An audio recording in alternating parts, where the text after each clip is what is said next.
കാശി നമ്മൾ ഇന്നാണ് പോണത്. ഇന്ന് കേരളത്തിന്റെ നയാഗ്ര. എവിടെ? അതിരപ്പള്ളി. എവിടെ ഉണ്ട് ചേട്ടൻ? അതുപോലെ ചായക്കുടി അല്ലേ? പപ്പടം മതി.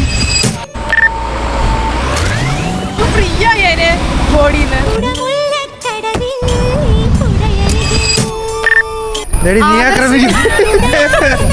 ആക്രമിക്കുന്നുണ്ട്.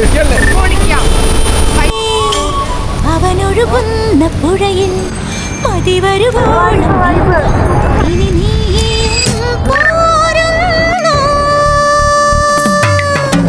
കുടമുല്ലക്കടവിൽ പുഴയരികിൽ ഉടയാട നനച്ചു കുളിക്കും പുലരൊളി. അവനൊഴുകുന്ന പുഴയിൽ പതിവരുവോളം